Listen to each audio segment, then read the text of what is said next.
interesting to see, you know, whether or not they can get these kind of engages that they want, how CLG will deal with it. They definitely have a nice tanky team. They have a, you know, nice core themselves for team fights. You know, as long as they drag this out and control Dragon, they should be fine, because with Maokai, Cassiopeia, and Vlad, all that AoE damage is going to work really, really well against what CLG has. The only real threat that they're going to have late game right now, I feel, is going to be Graves, just because of all his early game kills and his farm. Olaf is shut down pretty well up top against Vlad, and Cassiopeia is going to be able to do pretty well against Rise late game as well. And so Vladimir able to take that top turret.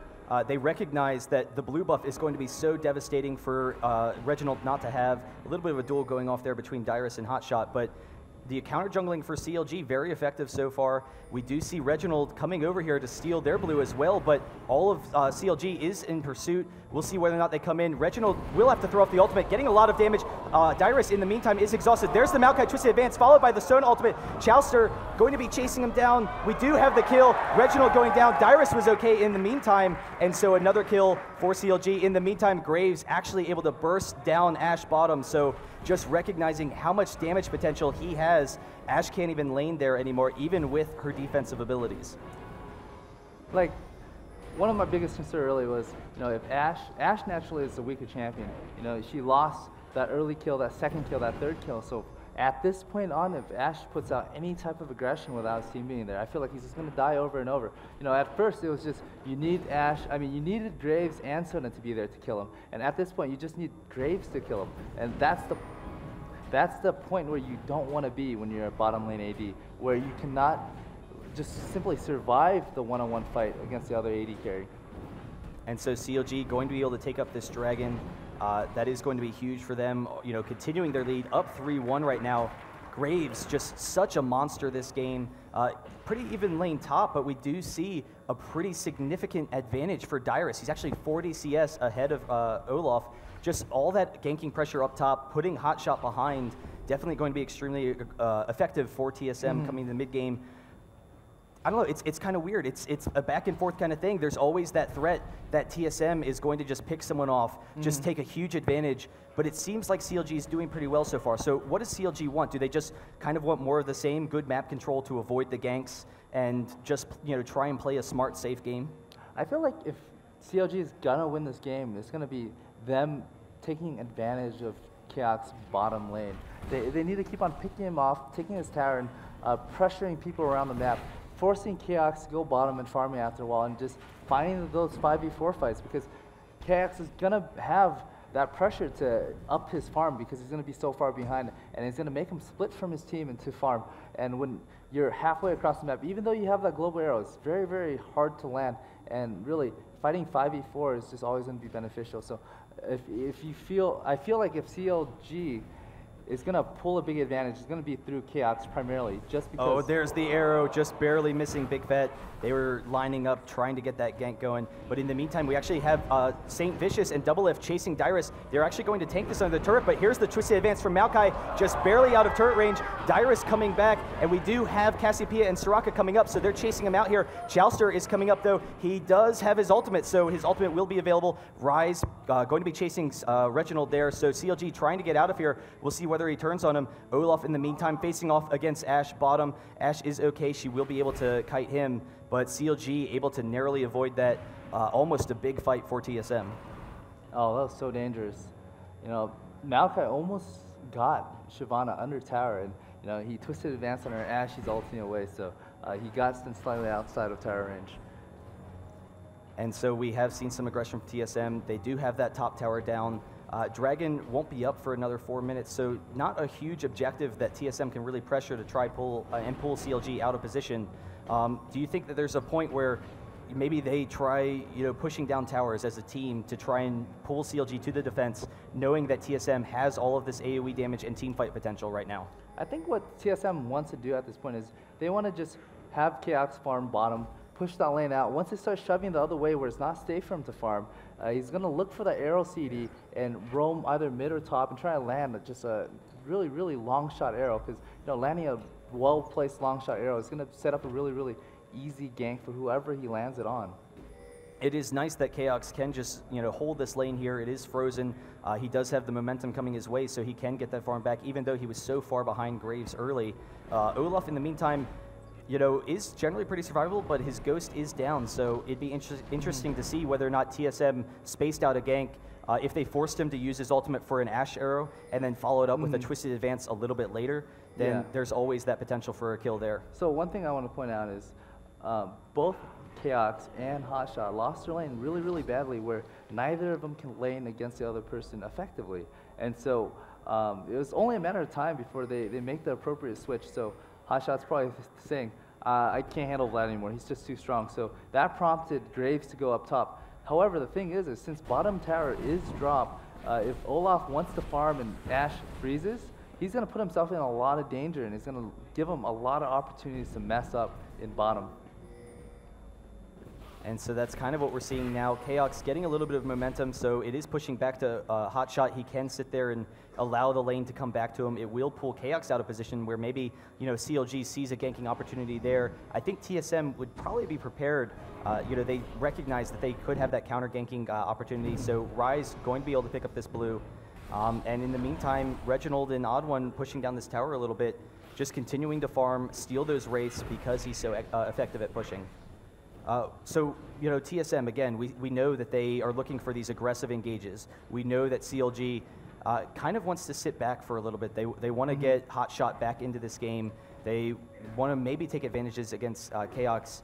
I don't know, is there any objectives in particular that either team should be focusing on right now, or is it really just waiting for Dragon to spawn in about a minute? So, like, one thing I was talking about is just how Chaos, even though he's behind, he needs to make big plays. So now that his arrow is up, he's going to be looking for a target to hit, either top or bottom. And so I wouldn't be surprised if he throws a random arrow down mid in the next 10-15 seconds. And if it hits, they get a kill. If it doesn't, he goes back to farming bottom when it shoves back, and then he tries again. Yeah, and Big Fat, it is right before he gets his Banshees. Let me see how much gold he has. 1,000 gold, so almost finished with his Banshees, just 300 more. He will have it shortly. This is honestly the almost perfect opportunity, because I would assume with this double AP, he's going to want to get it quickly, going to want to avoid the Ash Arrows, but we do have TSM pushing aggressively down this mid lane. We'll be able to take out this outer tower turret and then get that early advantage with that map control. And now we see TSM going to be grouping for Dragon now. It will be spawning shortly. So, they will have that advantage. They definitely have a really strong teamfight team now. So, CLG recognizing that they're going to fall behind with this Dragon advantage, I'm assuming they don't want to defend it. They're just going to give it up.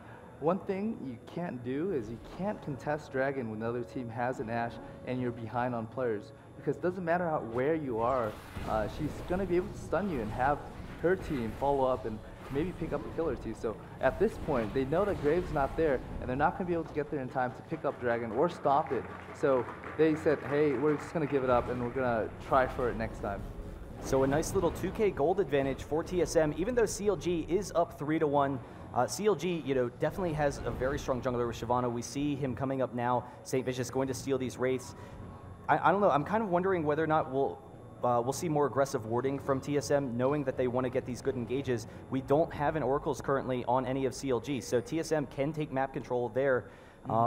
Is there anything in particular, any area where you think ward would definitely be beneficial for TSM, or is it just they want to have them scattered all over the place, get those aggressive Ash Arrows? As soon as they feel safe to walk past the river, to drop a ward, I believe they will do that, because they don't have enough vision, they don't know where the enemy is. As soon as they see enough people on the map, as soon as they have wards and they're in position to do so, they're going to start warding deeper, because as soon as outside towers are dropped, they're forced to go deeper to farm or to push the next tower. And one thing you don't want to happen is to have the enemy team flank you. So I wouldn't be surprised if the wards go down in the next couple of minutes. And again, both teams are, kind of hesitant to make a move. CLG recognizes how strong TSM is right now if they pick anyone off. TSM, it's about that time where they could start pressuring Baron, considering they already have the double Will of the Ancients, considering how much damage Cassiopeia brings to the table. Is that something that you think we'll see shortly, or do they maybe have to hold off a little bit? The thing with Baron is they have the capability to do it. It's just whether they think CLG will be there to stop them. So it comes down to the positioning of each player on the other team. Basically, if you can get Dragon for free, you're definitely going to want it, but the threat of the enemy stopping you is just very, very high, and at this point in the game, it's so even that they can't tank Baron. But here it is. We do have the engage. TSM running up on CLG. There is the ultimate, so they actually could follow. They are going to turn back, though. I thought maybe they could just keep on chasing, wait until Olaf's ultimate is down, but with his ultimate down, they definitely have that potential to bait down Baron. They know that Graves is bottom. Vladimir is as well.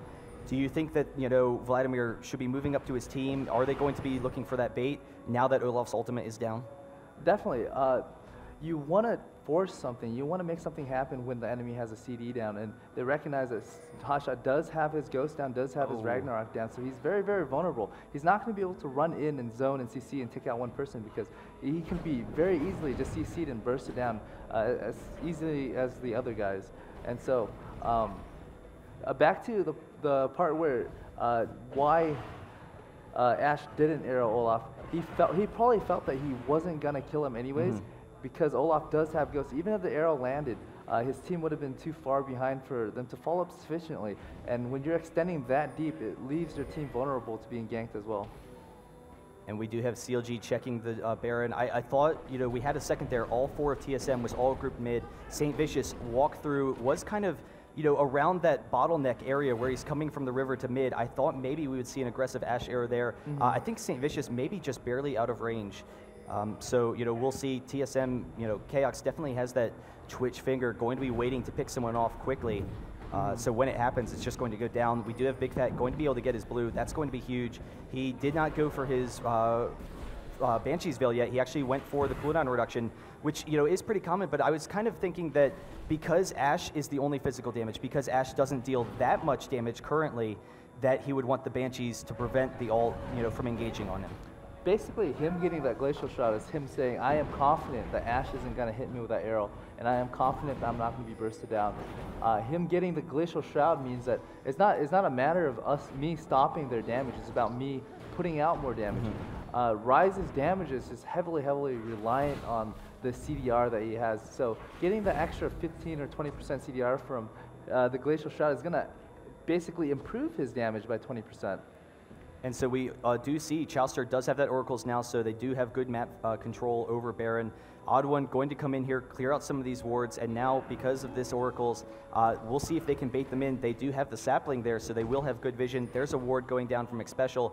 See if they can get them in. There is the ward in the Baron pit, so they haven't seen that yet, but we'll see whether or not they can pull